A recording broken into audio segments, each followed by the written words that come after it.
अकोट इथं भाजप युवती आघाडीच्या माजी जिल्हा उपाध्यक्षा चंचल पितांबरवाले यांनी असंख्य कार्यकर्त्यांसह शिवसेनेत प्रवेश केला। या पक्षप्रवेश सोहळ्याला स्थानिक शिवसेना पदाधिकारी आणि कार्यकर्त्यांची मोठी उपस्थिती होती।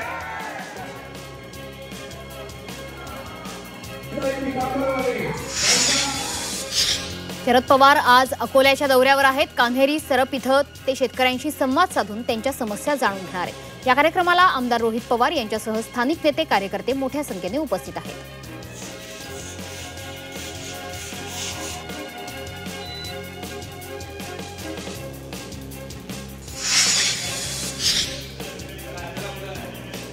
तर नाशिकमध्ये खासदार संजय राऊतांच्या प्रकृतीसाठी कपालेश्वराला अभिषेक करण्यात आलाय। शिवसेना युबीटीच्या पदाधिकाऱ्यांनी महादेवाला साकडं घातलंय।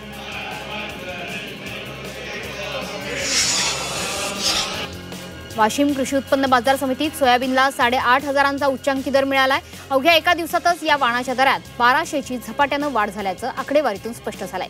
काल वाणाच्या भावात वाढ होऊन दर 4,500 ते 8,500 प्रति क्विंटल इतका झालाय। संभाजीनगरात कर्जबाजारी झालेल्या नोकरांनीच मालकाचे 4 लाख रुपये चोरलेत। जिन्सी परिसरात हा सर्व प्रकार घडलाय। या प्रकरणी पोलिसांनी अवघ्या 12 तासातच आरोपींना पकडत गुन्ह्यांचा पर्दाफाश केलाय।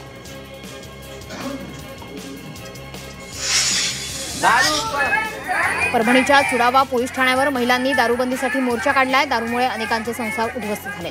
परस्पर लोकांचं कर्ज काढून गहाण खत बनवायला सुरुवात झाली। याला कंटाळून महिलांनी पोलीस ठाण्यावर मोर्चा काढलाय।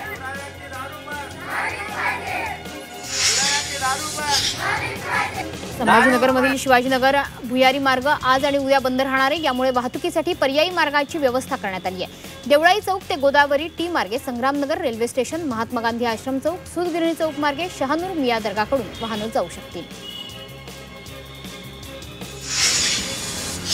संभाजीनगर शहरात पाणीपुरवठा योजनेत अडथळा निर्माण होतोय। बीड बायपास परिसरातील अनेक अतिक्रमणधारक अडथळे निर्माण करत असल्याचं जनहित याचिकेच्या सुनावणी दरम्यान निदर्शनास आलंय। त्यामुळे सदर योजनेत अडथळा निर्माण करणाऱ्यावर थेट गुन्हे दाखल करावेत असे आदेश औरंगाबाद खंडपीठाने दिलेत।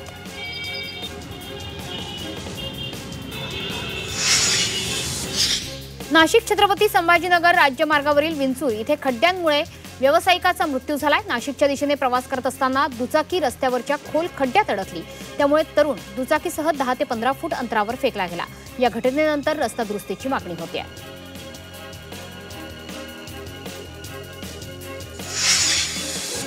पुणे विमानतळावरून 20हून अधिक विमानांची उड्डाणं उशिरानं झाली। दिल्लीत आंतरराष्ट्रीय विमानतळावरील हवाई वाहतूक नियंत्रण प्रणालीत बिघाड झाला। त्यामुळे पुणे विमानतळावरून सुटणाऱ्या आणि येणाऱ्या 20 पेक्षा अधिक विमानांना उशीर झाल्यानं प्रवाशांना त्रास सहन करावा लागला। संभाजीनगर महापालिका निवडणुकीसाठी आरक्षण सोडत मंगळवारी काढण्यात येणार आहे। याकरता डॉ. बाबासाहेब आंबेडकर मराठवाडा विद्यापीठाच्या नाट्यगृहात रंगीत तालीम घेण्यात आली। आयोगाच्या सूचनेनुसार आरक्षण सोडत ते तारखेमध्ये बदल करण्यात आलेले आहेत।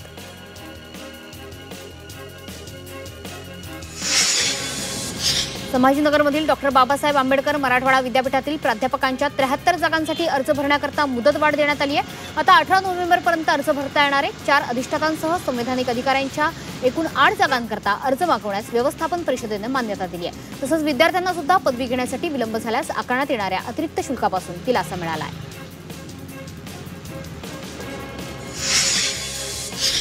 पुण्यात 436 कोटींची वीज बिलं थकीत आहेत। दसरा दिवाळीमुळे मागच्या महिन्यांमध्ये महावितरणची वसुली मोहीम मंदावलेली आहे। थकबाकी वसूल करण्यासाठी आता पथकं तयार केली असून ग्राहकांनी सुद्धा सहकार्य करण्याचं आवाहन करण्यात आलं आहे।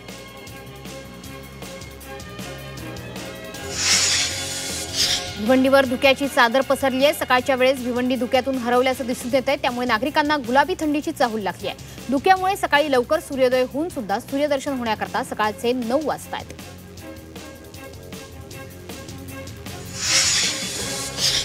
शेतकरी कर्जमाफीसाठी माजी खासदार संजय काका पाटील राजू शेट्टींसोबत मैदानात उतरणार आहेत। अतिवृष्टीमुळे बाधित झालेल्या शेतकऱ्यांना जोपर्यंत कर्जमाफी मिळत नाही तोपर्यंत कर्ज वसुली करू नये अशी मागणी करण्यात आली आहे।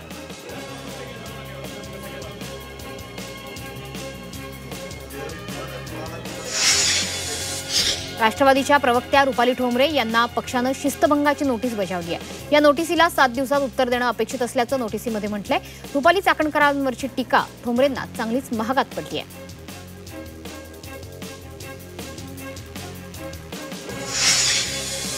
झेडपी निवडणुकांची 2 आठवड्यात घोषणा होण्याची शक्यता आहे। 30 दिवसांच्या कालावधीतच निवडणुका पार पडणार आहेत।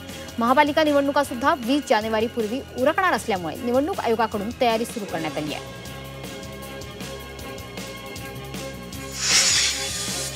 मुंबईत उमेदवार निवडीकरता भाजपकडून इलेक्टिव्ह मेरिटला प्राधान्य दिलं जाणार आहे। नगरसेवक असताना वॉर्डमध्ये पडलेला प्रभाव, पक्षानं दिलेले विविध कार्यक्रम पूर्ण केलेल्या व्यक्तीला तिकीट मिळणार आहे। तसंच तरुण चेहऱ्यांकडे भाजपचं विशेष लक्ष असेल।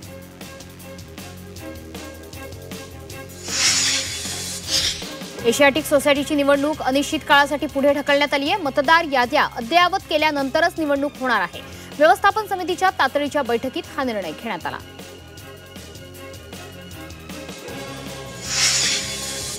मुंबई क्रिकेट संघटनेच्या निवडणुकीचा मार्ग आता मोकळा झालाय। विरोध करणारी याचिका हायकोर्टाकडून निकाली काढण्यात आली आहे। त्यामुळे पात्र उमेदवारांची यादी जाहीर करण्यावरची स्थगिती आता उठवण्यात आली आहे।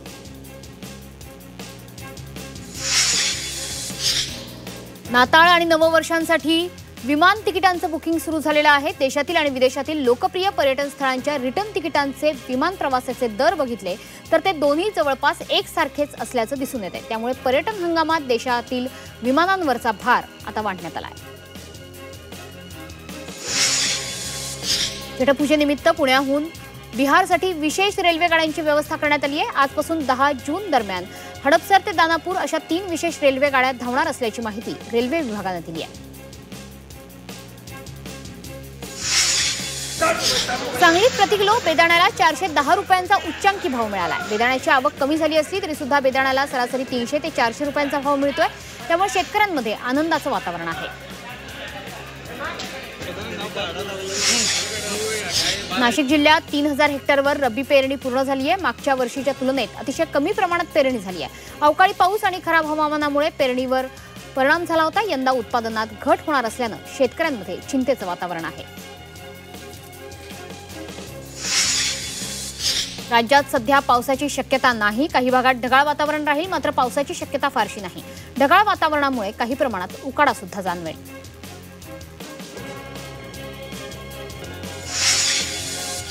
बाबा सिद्दीकी यांच्या हत्येचा तपास विशेष तपास पथकाकडून अर्थातच एसआयटीने करावा या मागणीसाठी सिद्दीकी यांच्या पत्नी सेजनीन सिद्दीकी यांनी मुंबई उच्च न्यायालयात याचिका दाखल केली आहे। या प्रकरणात खऱ्या आरोपींपर्यंत अद्याप पोहोचले नाहीत असा दावा त्यांनी केला आहे।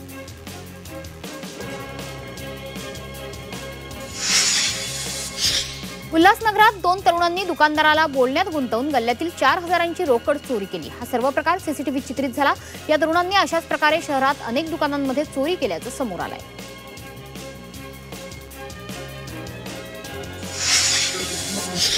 जळगाव शहरातील सराफा बाजारात 3 नामांकित ज्वेलर्समध्ये एका महिलेनं 4 लाखांचे दागिने लंपास केलेत। या प्रकरणी महिलेविरुद्ध शनीपेठ पोलीस ठाण्यात गुन्हा दाखल करण्यात आला आहे। सीसीटीव्हीच्या मदतीनं पोलीस महिलेचा शोध घेत आहेत।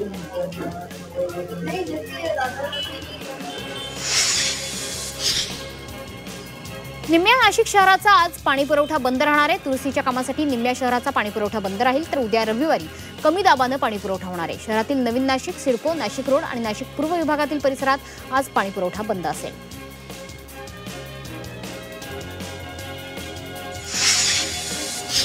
पुणे शहरात मोठ्या रकमेच्या प्रकल्पासाठी निधी आवश्यक आहे। याकरता महापालिकेकडून मिळकतदारांची थकबाकी वसूल, निवासी तसेच व्यावसायिक मिळकतींसाठी अभय योजना राबवण्यात येणार आहे। या महापालिका आयुक्त नवल केशवराव यांनी प्रशासकीय मान्यता दिली आहे। हा प्रस्ताव स्थायी समितीच्या मान्यतेसाठी सादर केला जाणार आहे। या योजनेत थकबाकीवर 75% सूट देखील दिली जाईल। पुण्याच्या जुन्नर तालुक्यातील बेल्हे गावात 3 दिवसीय तमाशा महोत्सवाचं आयोजन करण्यात आलंय। महोत्सवाचं उद्घाटन मुंबई विद्यापीठाचे लोककला अकादमी विभाग प्रमुख डॉ. गणेश चंदन चिवे आणि लावणी सम्राज्ञी मेधा घाडगे यांनी केलेलं आहे। या तमाशा महोत्सवाचं यंदाचं 13वं वर्ष आहे।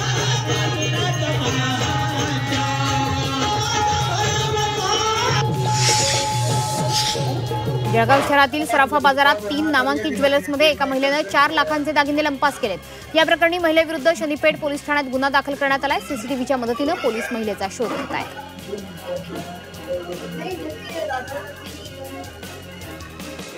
भगवान की